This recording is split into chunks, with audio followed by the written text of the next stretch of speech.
Olá, mais um Na Casa do Povo no ar. Hoje o nosso podcast, que está na sua segunda temporada, recebe aqui a vereadora Guida Calisto. Como é de praxe, logo na abertura eu vou fazer a minha auto e audiodescrição. O meu nome é Mirna Abreu, eu sou uma mulher negra de pele clara, os cabelos cacheados, com mechas loiras acima dos ombros. Estou hoje com uma blusa verde. Ao meu fundo, o estúdio do podcast, todo em preto. À minha esquerda, nós temos uma TV que tem aqui o logotipo do Na Casa do Povo, escrito em branco e azul. Guida Calisto, seja bem-vinda, vereadora. Também já te convido a fazer a sua auto e audiodescrição. Obrigada, Mirna. Quero saudar você e todos os telespectadores desse podcast. Eu sou Guida Calisto, sou vereadora aqui na cidade de Campinas, sou uma mulher negra, de pele parda, cabelo castanho escuro na altura dos ombros. Estou vestindo um vestido estampado, né, vermelho e com outras cores. E à minha direita está a tela também, escrita Na Casa do Povo. Tá certo, então. Guida, o ano passado, quando a gente conversou, a gente falou bastante sobre a vida pessoal, sobre a família. E naquela ocasião, você trouxe já, nessa primeira parte do nosso bate-papo, a questão da sua base, já com familiares, né, já atuando politicamente, toda a sua história da vinda da sua família para cá e tudo mais. E aí a gente não contou da Guida vereadora, da Guida na política, né? Como que foi a partir daí foi natural isso? Eu queria que você até lembrasse essa questão da sua família, né? Que já tinha uma questão lá em Santos, não é isso? Sim, mãe. E que depois vocês vieram para cá e como isso acabou na história dela, fazendo aí uma costura para sua história. Bom, eu não digo que foi natural, porque natural eu entendo que é algo que você já nasce, né? Eu não entendo dessa forma. Eu entendo que foi porque eu sou de uma família com essa tradição e essa cultura. Então, os meus pais eram militantes de base do Partido Comunista. Na época, nós morávamos em Santos. Em 1970 foi o ano que eu nasci. Com 4 meses que eu tinha de idade, nós tivemos que vir para Campinas, né? Porque, como a minha mãe era uma militante de base, e naquele período a gente estava vivendo, né, sobre a ditadura militar. Então, havia uma repressão muito forte junto aos militantes de esquerda. Por conta disso, meus pais tiveram que vir para Campinas, né, porque começaram a sofrer perseguição lá. E foi assim. Bom, de lá para cá, minha mãe sempre foi militante. Ela era uma militante de base, lutava por moradia, sempre lutando dentro das associações de moradores, né? Lutando pelo local de moradia, centro de saúde, lutando para que possamos ter equipamentos de saúde para atender a população. Minha mãe sempre teve essa vida atuante. Em 82, minha mãe foi candidata a vereadora pelo PDT, e é uma chapa que eu até faço uma referência à frente do seu tempo, porque naquele ano, em 82, minha mãe foi candidata a vereadora e o PDT tinha uma candidata a prefeita mulher, né? Que chamava Kátia Rigueto. E, enfim, então a minha mãe foi... a Kátia, que é a mãe da Giovana. Mãe da Giovana Rigueto, isso mesmo. Hoje eu sou super amiga da Giovana. Enfim. Então eu venho, né, dessa cultura familiar de muita atuação. Em 96 eu entro na prefeitura, como eu prestei concurso público. Mas até então você só observava. Eu só observava, eu já era casada, eu tinha uma menininha. Minha mãe, ela era militante, atuante lá, então a gente observava, a gente vivia isso, né, todos os dias. Tá. Minha mãe fazendo as discussões no território, no bairro, discutindo com os vizinhos, com os moradores, sobre a situação do bairro, enfim. Então a gente vivia isso. Em 96 eu prestei concurso na prefeitura, eu fui aprovada no concurso público e virei monitora de educação infantil, né, que é o cargo que eu tenho até hoje. E quando foi em 97 que eu assumi na prefeitura, logo de cara eu já me introduzi na militância no movimento sindical. E de lá para cá, a minha atuação tem sido essa, né? No movimento sindical, defender a luta dos trabalhadores, ter uma relação muito direta com a luta das monitoras de educação infantil, pela carreira das monitoras, pelo reconhecimento do trabalho docente dessas profissionais. Então, eu tenho uma ligação muito íntima. Então, de lá, e aí eu me filiei ao PT, filiado ao PT, eu faço parte de um grupo interno. Você se filiou ao PT quando? Eu me filiei ao PT, acho que foi em 2002. E como foi essa decisão? Por que o PT? Bom, eu era militante sindical, tá, né? E dentro da oposição, e dentro da nossa atuação sindical, eu já era da oposição sindical, nós entendíamos que a gente precisava discutir as questões sindicais, também fortalecer um partido que pudesse acolher as nossas pautas. Então, eu vi naquele momento que o PT era o partido que queria acolher as pautas dos servidores públicos. E naquele momento, a gente lembra, foi o momento logo depois da morte do ex-prefeito Oninho. Isso, foi logo o momento. Isalene estava na prefeitura. Era a Isalene que era a prefeita. E nós tivemos, assim, muitos avanços ali, pelo menos as monitoras, né, os professores, com a discussão do nosso plano de cargos e carreira. Então, as monitoras trabalhavam jornada igual aos demais, né, que era naquela época 36 horas. Nós tínhamos uma discussão de redução de jornada sem redução salarial e do reconhecimento do trabalho enquanto educadoras. E nós avançamos muito nesse processo. Então, a gente entendia que a gente precisava discutir partidariamente para que as nossas pautas pudessem estar contempladas dentro de um programa partidário, para que algum partido pudesse fazer a defesa da nossa pauta. Então, naquele momento, eu entendi que o PT era o partido que poderia me representar ou nos representar. Em 2002 me filio e em 2003 eu começo a minha atuação assim mais, como eu digo, concomitante no movimento e no partido, né? Você era do Sindicato de Servidores Públicos ou não? Eu não era da direção, eu era da oposição sindical. Ah, tá. E em 2008, em 2008 eu fui candidata pela primeira vez a vereadora, né? O grupo político que eu pertenço dentro do PT entendeu que eu deveria sair como candidata porque eu reunia todo o perfil para ser candidata. Mulher negra, da periferia, trabalhadora de base, monitora de creche, que fazia a discussão da educação, a discussão da carreira de um setor de mulheres que é muito precarizado. Então, eu entendia que eu era a pessoa que reunia essas condições para fazer a disputa em 2008. Só que a gente estava numa condição muito difícil, porque internamente dentro do PT, eu estava junto, faço parte de um grupo que nós éramos contra, naquele momento, a posição do PT. Porque o PT, naquele momento, tinha Demétrio Vilagra como vice, não era? Como vice, isso, foi em 2008, né? Tá.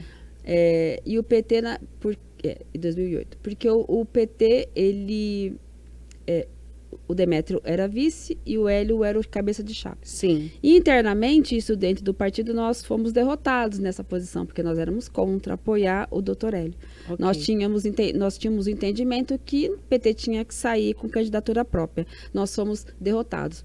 E veja, eu era uma militante sindical, eu passei a primeira gestão Hélio denunciando todo o desmonte, a tentativa de projetos de terceirização dentro de todos os setores do serviço público, educação, saúde, que foi derrotado, se a gente puder lembrar, em 2006, acho que foi 2006, o prefeito veio com um projeto de lei que chamava as parcerias públicos-privadas, que ia trazer a terceirização para todas as atividades fins, né? E que eram as naves-mães. Mas eles não eram, porque as naves-mães, elas são... apenas alguns equipamentos. Nós temos hoje a gestão direta e a gestão indireta com as naves-mães. E também tem as parcerias. Só que a ideia era radicalizar tudo, era virar tudo terceirizada, PPP, tudo. E na saúde também.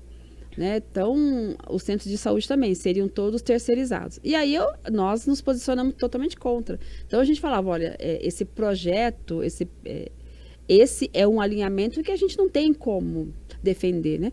Então, eu passei todos esses anos combatendo, os anos anteriores combatendo. Aí, quando foi 2008, o partido entendeu que deveria apoiar o doutor Hélio. Então, eu fui praticamente anticandidata, né? Porque os nossos materiais eram descendo, né, assim, fazendo muita crítica, uma crítica pesada à proposta de governo anterior. E lá eu tinha que colocar, né, a chamada do prefeito, porque é obrigatório, básico, né? É o material básico obrigatório pela Justiça Eleitoral. Então, naquele momento, eu saí como candidata, acabei, né, indo para o sacrifício, né, nessa condição. Naquele momento, acho que eu tive 446 votos. Eu tive. Primeira vez candidata, super desconhecida. Bom, de lá para cá, aí depois das 2 próximas eleições, eu não saí candidata. O meu grupo político apoiou um outro candidato, um companheiro jovem, negro, Adriano Bueno, que foi o nosso candidato. Nós apoiamos ele e aí depois eu retorno em 2020 para a disputa. Então, assim, é uma trajetória, né, Mirna? Mas aquela Guida que em 2008, né, se colocou à disposição do partido, sai aí com 400 e poucos votos. Qual foi o amadurecimento daquela Guida de 2008 para aquela candidata de 2020? Como que foi isso? Olha, eu continuei a minha atuação no movimento sindical, eu continuei a minha atuação discutindo... Continuou trabalhando na creche? Continuei na creche.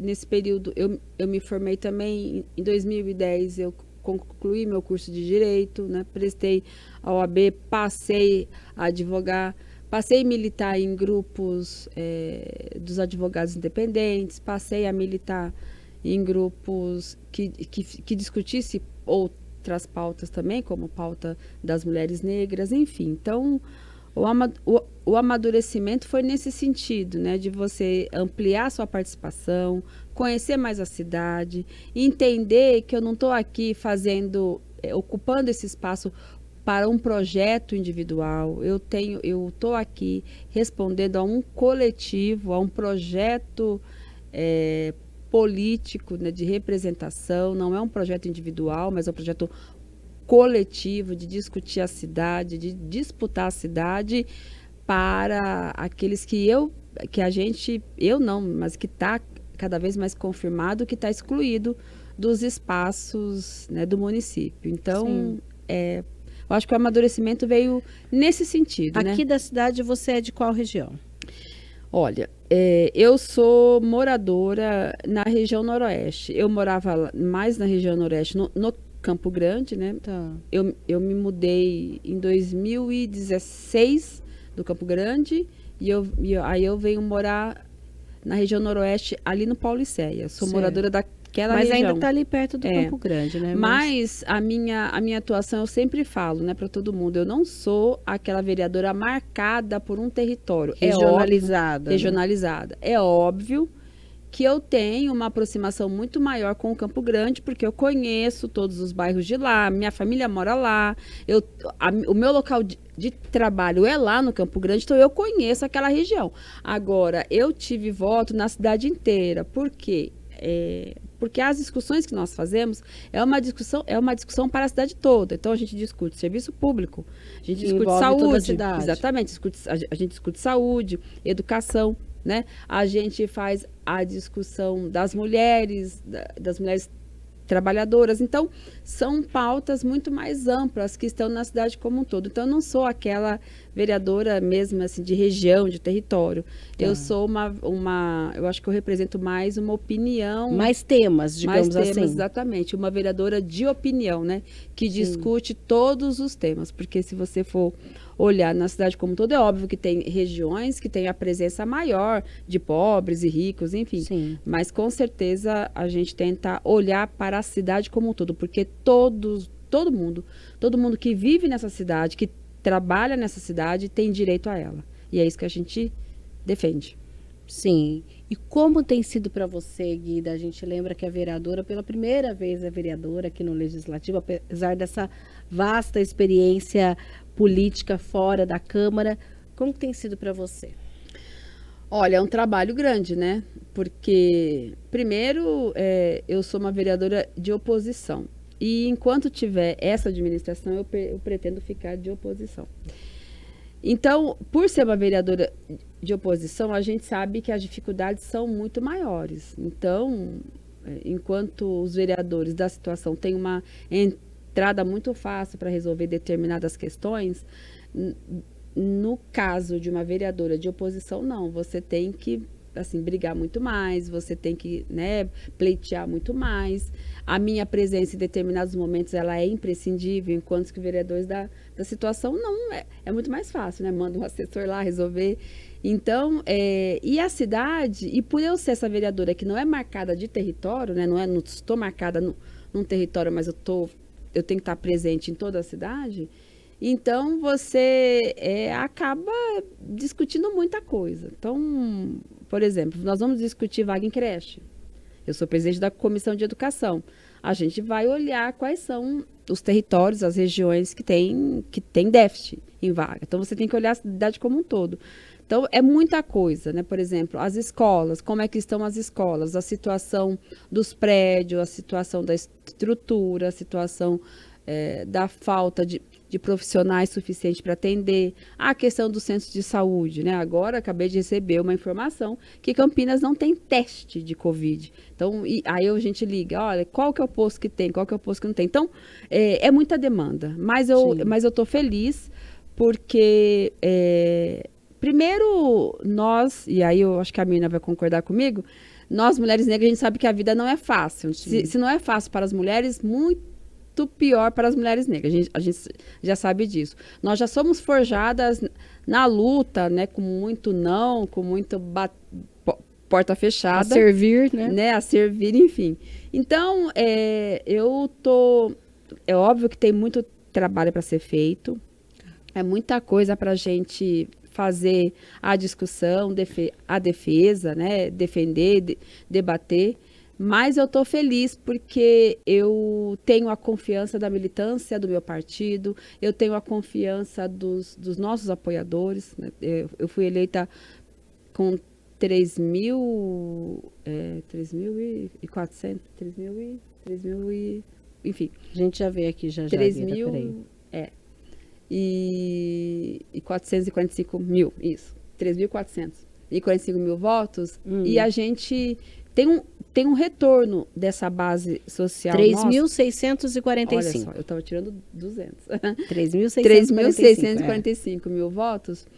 Foi a mais votada do seu partido. Do meu partido. E aí, a gente tem um retorno da nossa base, da nossa militância, um retorno de muito respeito, né? Então, é óbvio que nós não somos perfeitos, a gente vai ter uma coisa ou outra ali, mas eu entendo que a gente tem tentado pautar as demandas que nos chegam, tentado acolher todas as pautas que chegam para nós. De toda forma, Guida, essa legislatura, ela tem uma grande representação no que diz respeito à conquista das mulheres, né? Porque é pela primeira vez que a Câmara tem 4 mulheres vereadoras, né, numa mesma legislatura. Apesar de ter sido de uma outra forma, a gente acabou tendo também uma primeira presidente mulher aqui no Legislativo. Então, de certa forma, também você faz parte de uma história que representa um avanço, né? Apesar de ainda termos 33, dos quais em 29 ainda são homens, é um salto importante quando a gente pensa numa Câmara como Campinas. É importantíssimo, eu fico muito feliz, né, por isso. Às vezes eu penso assim, nossa, né, quando eu estiver bem velhinha, eu vou poder levar isso para minha história, né, como um legado e tal. Mas eu, como você, a gente precisa avançar muito. A maioria da população brasileira é composta por mulheres. Esse país só vai ser representado de forma democrática, de fato, quando tiver nos parlamentos pelo menos 50%. Eu acho que tem que ter mais, né? Mas pelo menos 50%, porque ainda o número de mulheres é muito pequeno, né? Numa cidade como a nossa. E a gente sabe que isso está muito ligado com essa questão cultural que envolve as mulheres. Hoje nós temos feito muito fortemente o debate sobre a questão da economia do cuidado, né? Porque as mulheres culturalmente tradicionalmente elas estão ocupadas com essa agenda, com essa tarefa, que é o trabalho do cuidado que não é remunerado, né? Que é o trabalho de quem cuida das famílias, dos doentes, das crianças. Agora né? dos idosos. Dos idosos, e além de trabalhar fora, né? Porque a mulher pobre, trabalhadora, ela nunca pôde deixar de trabalhar fora. Então, você imagina uma jornada hoje, os trabalhadores têm uma jornada de 44 horas semanais, né? Então, tanto homens quanto mulheres, né? É o mesmo número a jornada. Só que essa mulher, quando ela retorna para casa, ela tem toda a tarefa, né? O trabalho do cuidado para dar conta. Então, ela tem que cuidar dos filhos, ela tem que cuidar da alimentação, ela tem que lavar a roupa, ela tem que cuidar da casa. Sim. Então, quer dizer, isso é um elemento que afasta as mulheres dos espaços como esse, né? Do espaço do parlamento, espaços da política. Porque é uma sobrecarga gigantesca em cima dela. E é um trabalho invisibilizado, né? Sim. Até hoje a gente escuta assim para uma mulher que não trabalha fora de casa, fala assim, mas você não trabalha? Como não, né? Como que essa pessoa come? Como que o filho dela come, né? Como que a família ali se alimenta? Será que todos lavam a roupa? Todos cuidam da casa? Todos cuidam das crianças, dos idosos? Não, isso está sempre a cargo das mulheres. Então, a gente é uma batalha ainda que a gente precisa percorrer. Então, lutar para que tenha o reconhecimento dessa agenda é importante. Sim, Guida, quando a gente pensa em projetos que foram aprovados, que foram discutidos, o que você destaca aqui para nós como algo que você falou, poxa, eu lutei tanto junto aos meus colegas, independente de ser base, de ser oposição, para que isso passasse? O que dá para a gente lembrar, o nosso telespectador? Olha, eu vou lembrar de uma coisa assim, porque eu não estou, né, talvez, com certeza nós tivemos várias outras, né, vários embates. Eu me orgulho muito por isso, né, e eu tenho muita convicção que eu estou do lado certo, sabe? Sim, isso para mim, tenho muita convicção. Eu acho que nós tivemos algumas vitórias importantes. Não foram muitas, mas eu acho que nós tivemos algumas. Mas eu vou lembrar de uma agora, que a gente acabou de ter, que foi a aprovação de um projeto de lei que não é meu, que é do prefeito, mas que foi provocado pelos servidores, principalmente por servidoras mulheres, vítimas de violência doméstica, para que fosse aprovado, porque Campinas não cumpria uma obrigatoriedade que está vinculado à legislação da Maria da Penha, que é que as servidoras públicas que são vítimas de violência, elas possam ter o direito de se afastar do local, né, de trabalho, justamente porque o local ali pode ser como os agressores geralmente são os maridos, eles sabem onde essas mulheres estão trabalhando. Sim. Né? E ao longo da minha trajetória de servidora pública, não foi nenhuma nem duas vezes que eu tive que tirar colegas que o marido estava no portão que queria agredi-las, né? Então, nós não estávamos respaldadas por uma legislação. Nós, assim, no meu local de trabalho, nós ali, principalmente as monitoras, as minhas colegas, nós que enfrentávamos isso. E estávamos todas nós correndo risco. Sim. Porque se esse cara entrasse, ele poderia não só vitimar quem ele queria, mas ele poderia fazer um estrago muito maior. Então, nós, muitas vezes, a gente que enfrentava isso, a gente que peitava, a gente que pegava essa colega, enfiava dentro do carro, escondia, saía com o carro, quase atropelava, enfim. E hoje, nós temos uma legislação que foi aprovada. Ontem eu participei da discussão do decreto regulamentador desse projeto de lei, para poder assegurar às nossas servidoras que tenha esse direito, né? Sim. E o número é muito grande de servidoras que atuam como professoras, monitoras, mulheres, e também na saúde, que sofrem violência. E muitas vezes elas sofrem sozinhas. Sim. Né? Sem nenhum amparo, sem nenhuma ajuda. E até você falou dessa questão do local do trabalho, eu acho que ainda na educação tem um pouco mais de respaldo, mas já pensou num centro de saúde, ele fala, aqui é público, eu posso entrar. Exatamente. Numa Olha. escola, o portão fica fechado, né? Sim. Até, enfim, por conta de toda a discussão que a gente passou ano passado com as violências, o portão fica fechado. Então, a gente consegue avisar o guarda, que é sempre um parceiro nosso, olha, não deixa fulano entrar. Se fulano chegar, você avisa a gente. Sim. Mas no centro de saúde não tem como fechar a porta. Sim. O que a gente faz com essa mulher? Né? O que a gente faz com as pessoas que estão ali? Então, foi aprovado essa semana passada, nesse projeto de lei, que garante que essa mulher se afaste e garante que essa mulher vai ser atendida por uma rede de proteção, que é algo também... Não é só se afastar, tem que ela precisa de um respaldo, Exatamente. Né? Até porque, Mirna, tem muita mulher que sofre vários tipos de violência e não sabe que está sofrendo. E às tem vezes o trabalho, Guida, é o único alento no meio dessa história toda também, né? Exatamente. Para onde ela vai, né? Tipo, se ela ficar em casa, foi o que a gente falou durante a pandemia, que as mulheres estavam dentro de casa trancadas, isoladas com seus agressores. Sim. Então, é uma discussão muito séria e muito importante. Então, eu fiquei bastante feliz que a gente apresentou uma emenda, porque o projeto do prefeito inicial era só se ela tiver medida protetiva deferida. Mas tem mulheres que são ameaçadas, e só o fato dela ser ameaçada, muitas vezes o juiz não concede de imediato a medida protetiva.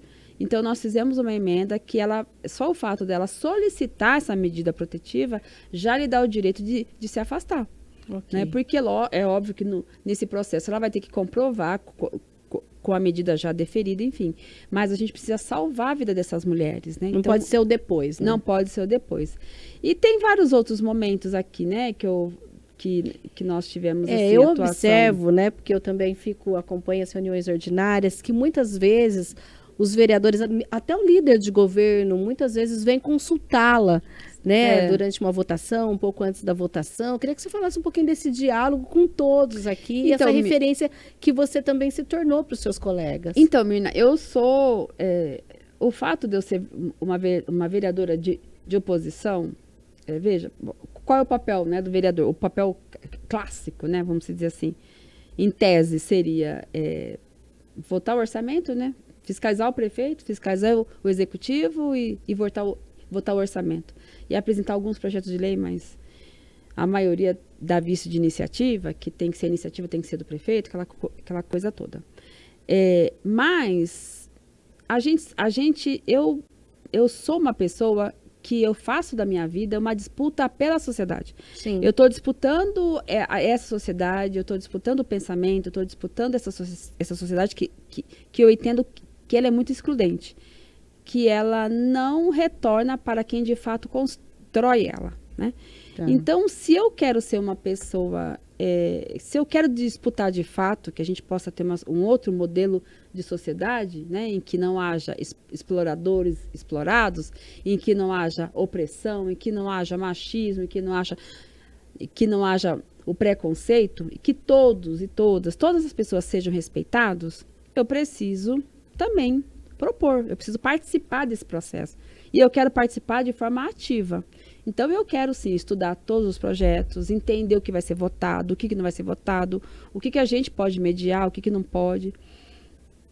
Tem projetos, muitas vezes, que são projetos impopulares, são péssimos, ruins. Mas se a gente entende que é devido, porque a gente vive nesse momento, né, que a consciência social entende, ou a consciência social, ele projeta em determinadas posições que aquilo é ruim. Então, essa semana mesmo teve a votação de uma moção sobre um projeto que está sendo discutido no Senado Federal pelo fim do benefício da saída temporária para as pessoas que estão em situação de aprisionamento.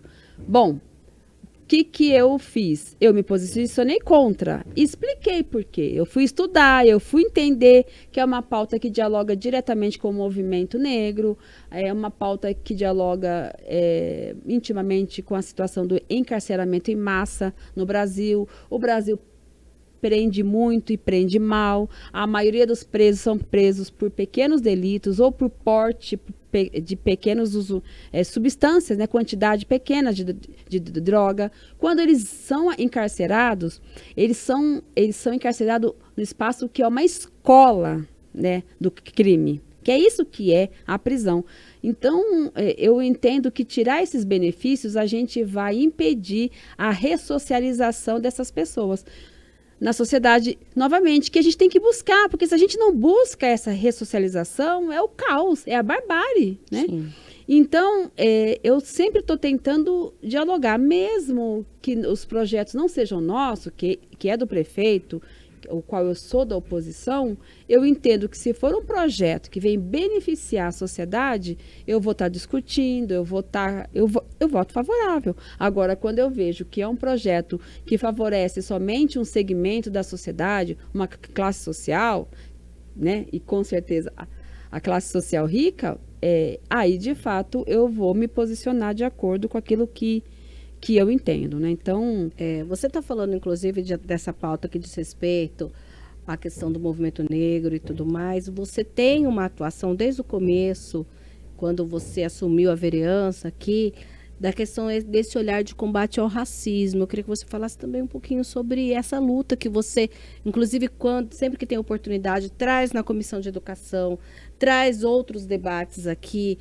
até em solenidades mesmo que você já realizou aqui, traz esse povo aqui que representa o povo preto aqui da nossa cidade. Eu queria que você falasse um pouco. Então, essa é uma pauta para mim, muito cara, né? Como eu disse, eu sou uma mulher negra, e é muito cara porque a gente vive numa cidade, Mirna, que ela foi forjada, ela foi construída, organizada num processo de escravização muito violenta, né? É fato que aqui era um lugar muito violento para os negros e para a população negra, né, para os escravizados, mas aqui foi forjado grandes lutadores do movimento negro. Então, a gente tem no nosso legado, na nossa história, histórias maravilhosas, né, de pessoas que lutaram pela liberdade dos negros, que lutaram nessa agenda no combate ao racismo. E o racismo, ele ainda existe, e ele é institucional, né? Ele é estrutural, mas a base dele está muito institucionalizada. Então, quando a gente olha uma Câmara Municipal, é isso, né? Só 4 mulheres e 2 mulheres negras, né? Enfim, então a gente faz essa discussão justamente para poder dar voz a essa questão. O ano passado, para dar um exemplo, nós combatemos uma propaganda institucional da prefeitura que trazia uma propaganda divulgando o número de câmeras de segurança na cidade. E aí a propaganda eram guardas municipais brancos abordando pessoas que possivelmente cometeram os crimes, mas só que eram todas pessoas negras. Então, veja, a própria Secretaria de Comunicação da Prefeitura não conseguiu olhar que aquilo ela estava marcando um segmento da população. Qualquer pessoa que vai olhar para aquela propaganda, qual que é o diálogo ali, né? A mensagem subliminar. A mensagem ali colocada é que todo negro é uma pessoa potencialmente criminosa. Então, isso é muito sério. Então, e a gente está falando da cidade de Campinas. E por isso que essa é uma agenda, mas é uma agenda também que ela dialoga muito com a luta dos trabalhadores, né? Então, por exemplo, se eu for falar, onde estão as mulheres negras hoje, a sua ampla maioria? Elas estão em trabalhos precarizados. E quais são? A terceirização está cheio de mulheres negras, pobres, periféricas. Então, quando você vai ver a Prefeitura de Campinas, quando ela contrata uma empresa de limpeza, você vai ver onde estão essas mulheres. A maioria. Que vocês, inclusive, fizeram aquele movimento naquela época que teve aquela questão delas não estarem recebendo salário, tudo. Sim, então. São mães solos, na sua ampla maioria, né? São mãe de 1, 2, 3 filhos sozinha. Elas hoje estão recebendo menos de um salário mínimo. Hoje eu recebi a denúncia que cuidadores estão recebendo R$ 993 de salário. Recebem menos que um salário mínimo, tem que pagar aluguel, tem que cuidar dos filhos. E quem são essas profissionais? São mulheres negras. Então, eu entendo que na nossa sociedade, o racismo institucional, ele está muito ainda fortalecido. E não tem como enquanto uma parlamentar negra, não levantar, não fazer a defesa dessa pauta. Certo. Você ainda coloca, né, dentro dessa pauta, que eu acho que uma coisa vai sendo costurada a outra, desde que nós tivemos a pandemia, inclusive você começou né, aqui na Câmara, a gente lembra que após todo mundo estava de máscara e tudo mais, e desde então a gente tem visto a situação da vulnerabilidade social na nossa cidade, que é uma preocupação que você traz muito grande. Exatamente, Mirna. Assim, eu tenho acompanhado um pouco essa questão social, essa questão da vulnerabilidade, e de 2013 até agora, Campinas tem 3 vezes mais o número de pessoas inscritas no CadÚnico. Ou pessoas numa situação de miséria extrema, enfim, também pessoas em situação de pobreza. E, ao mesmo tempo, a gente não vê o município, a Secretaria de Assistência, por exemplo, apontando em projetos sociais, né, que possam socorrer, de fato, essas famílias, essas pessoas. O aumento do número dessas pessoas no CadÚnico, ele poderia ser minimizado, ele poderia ser barrado, se tivesse projetos sociais que, de fato, pudessem socorrer, inclusive com formação. Porque muitas vezes essas pessoas não conseguem emprego porque elas não têm capacitação para poder se empregar. Porque o nosso sistema capitalista, ele faz isso, né? Então, uma das coisas que ele, como não tem emprego para todo mundo, né? Que no capitalismo falar que tem pleno emprego é mentira, é bobagem. Mas o que ele faz? Ele vai exclui um determinado grupo de pessoas justamente pela sua falta de capacitação. Só que a gente está residindo numa cidade que é robusta, uma cidade que tem universidades, uma cidade que tem centros de pesquisas, que é referência nacional, uma cidade que tem que é um celeiro aqui, né, de pesquisadores, então, e que tem uma arrecadação importante. Então, quando a gente vai olhar para o programa de assistência social, tem uma função lá, que é a função Direito e Cidadania, se eu não me engano, que é uma função, que é um programa que destina verba para fazer formação, capacitação dessas pessoas, para que possam sair dessa condição de pobreza, que elas possam conseguir emprego, que não sejam empregos só precarizados, né? A gente não vê nenhuma destinação, nenhum empenho que eu falo fiscal mesmo, né, de recursos nesses programas sociais. Isso nos preocupa muito. Agora, o que a gente vê é rapidamente atendendo a pauta de um segmento social que sempre foi atendido.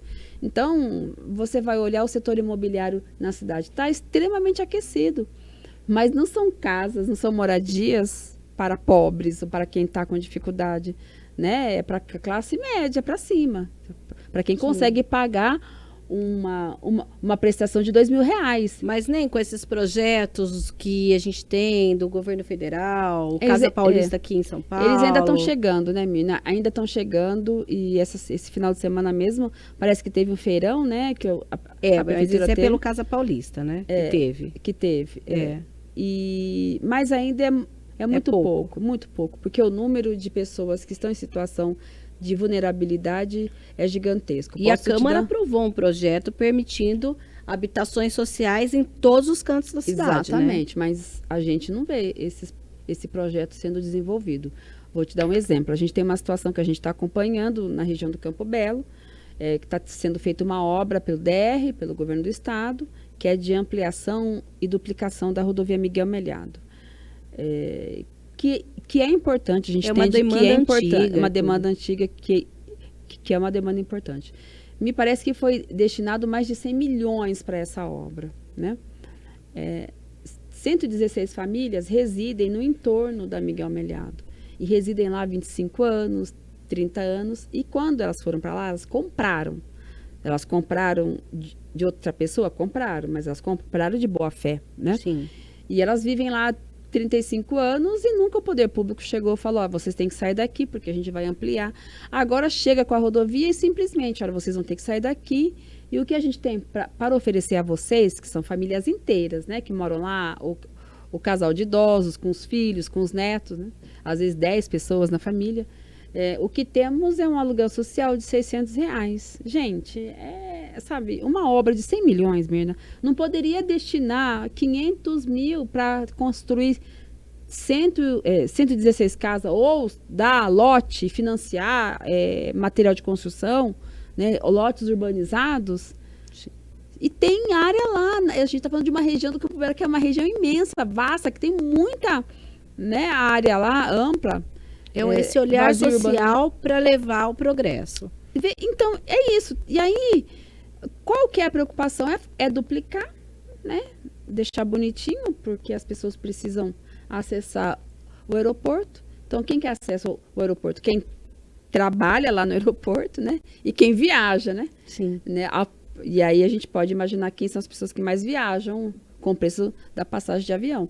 Então, para favorecer quem? É esse setor, é esse segmento. Enquanto que as pessoas que moram lá há anos, e não só moram, porque ali tem pequenos comerciantes, né? Todo mundo conhece a Feira do Rolo, tem pessoas que vendem ali pequenos comércios, né? Um bazar, e sobrevivem disso. Então, sim, assim, eu acho extremamente desumano uma cidade como a nossa não pensar nessa população que está em situação de vulnerabilidade, sabe? A gente é muito rápido, né? O governo municipal é muito rápido para atender interesses da classe social economicamente dominante e quando fala dos vulneráveis, a gente não consegue dar uma resposta efetiva. Tá, a gente falou da Guida, meu tempo está acabando, viu, Guida? A gente falou da Guida que foi candidata, que depois foi eleita.